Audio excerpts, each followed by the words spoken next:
hay algo, yo tengo la tesis, o la teoría, digamos, la idea, de que hay varios españoles que se han ignorado mucho y que fueron importantes.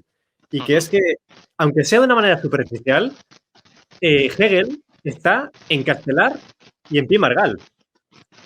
Y, y hay que conocer más, yo creo, la historia de los intelectuales españoles, eh, porque hay algo que es muy importante, que es lo que ocurre tanto en la Comuna de París, en toda Europa, como lo que ocurre en relación al cantonalismo. Porque yo creo que la Primera República, en vez de desarrollarse un cierto hegelianismo a partir de un éxito de Castelar y Pimargal, al quemarse ellos, eh, se quemó Hegel de alguna forma. Pero hay algo mucho más importante, yo creo, que es el porqué y el saber qué impresión tenía, por ejemplo, Giner de Hegel, porque Giner dejó alguna crítica escrita sobre Hegel, por ejemplo, y luego conocer lo que decía, cómo los intelectuales reaccionan a la Comuna de París y al cantonalismo. Porque los intelectuales españoles, entre el cantonalismo y la generación del 27, un poquito antes de Lazaña, hay que entender que son profundamente escépticos del pueblo y de la revolución.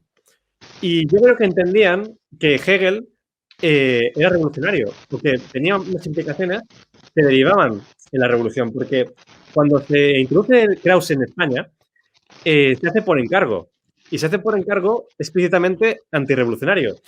Y popularmente se asume que el krausismo empieza en la izquierda, pero, por ejemplo, si se ve en un libro que es un manual casi de Francisco de Fuentes Rodríguez, del diccionario español, Sanz del Río, el que introduce a Krauss en España, durante 20 años frecuenta los círculos moderados. Y los moderados eran la derecha de Cánovas. O sea, estaban a la derecha de Cánovas. Y seguramente ahí influyó el tema religioso, influyeron otros temas, pero es que inicialmente tiene más que ver con la derecha que con la izquierda. Lo que pasa es que luego se fue a la izquierda y esto es un proceso ahí que yo creo es muy interesante. Y, por ejemplo, es muy interesante leer hay un artículo en internet sobre Giner y Hegel en el que se ve eh, cómo critica Giner a Hegel. Y entonces, por ejemplo, dice que Hegel es un peligro porque significa que el Estado es la fuente del derecho y que el derecho no emana de individuos inviolables. Entonces, es como una especie de restablecimiento del absolutismo que, que quiebra ese estado mínimo, que, vamos, lo que hoy diríamos totalitario, ¿sabes? No sé si se ha escuchado muchas interferencias o no sé. No, no, te he escuchado bien. Vale. Entonces, yo creo que estas son cosas que serían muy interesantes que las tratases, porque a veces, sobre todo en Gustavo Buenistas, parece que el causismo es un ejercicio de estupidez o algo así, y que por alguna razón pues, se critica la leyenda negra, pero es como que indirectamente dicen que somos estúpidos y que las cosas ocurren, que nos creemos la leyenda negra, que nos tragamos a Krause por estúpidos. Que a lo mejor hay un propósito ahí, digamos, estoy segurísimo. Bueno, entonces, Yo ¿me has no creo entendido? que, yo no creo que bueno tratase a Krause como un filósofo No, estúpido. Gustavo Los Buenistas, krausistas. dice. Ah, no creo. Bueno, no lo sé. Lo que sí es cierto es que comparado, por ejemplo, con Hegel o comparado con Marx, las ideas de Krause son prácticamente Hombre, delirantes. Eso sí. Pero, a ver, mmm, y yo insisto, yo no niego que Hegel no penetrara en España y no tuviera su importancia, pero me parece muy interesante lo que señala sobre cómo el krausismo entró también en ámbitos conservadores y habría que entender cómo pasa Krause de esos ámbitos conservadores a ámbitos liberal progresistas primero y luego socialdemócratas y anarquistas después, pero, y sobre todo la pedagogía. Pero yo creo que es compatible lo que dices tú con lo que digo yo. Es sí, decir, sí, sí, sí, sí, sí. hay que entender la tremenda influencia, y yo diría mayormente negativa, que el krausismo ha tenido en muchos ámbitos políticos españoles y particularmente en los que están situados a la izquierda del espectro ideológico político.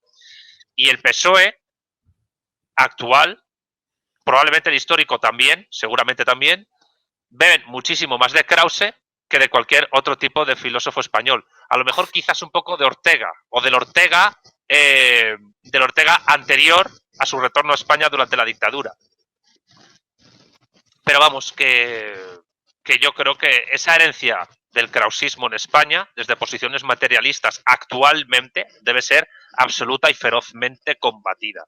Vamos, es mi posición. Hombre, claro que sí, o sea, estoy a favor de lo que dices. Yo es por complementar un poco, porque Sí, yo creo que enriquece el análisis, porque, por ejemplo, el tema de la pedagogía es que si uno lea, yo, por ejemplo, cuando tengo leído alguna cosilla sobre el tema de krausistas, es que llegan a decir que son contrarios a la revolución, incluso hay momentos, sobre todo cuando se hacen regeneracionistas, a finales del 98, etcétera, que cuando ellos inciden en la pedagogía es porque ellos piensan que la democracia solamente puede llegar, solo puede haber democracia, si antes hemos educado a la gente a pensar como nosotros queremos que piense. Hombre, pues eso es el PSOE, totalmente. Claro, es que es O sea, el PSOE es la democracia. Y la gente identifica democracia con progresismo y con PSOE. Por eso hay mucha gente que todavía salva de la quema al PSOE diciendo, bueno, son socialliberales, han traicionado a la izquierda. No, no han traicionado a nadie. Siempre han sido así. Pasa que tú eres y no te has dado cuenta. Pero el PSOE siempre ha sido así. Solo se siente traicionado el que piensa que alguien siempre ha estado con él. Pero que es para pensar que el PSOE siempre ha estado contigo.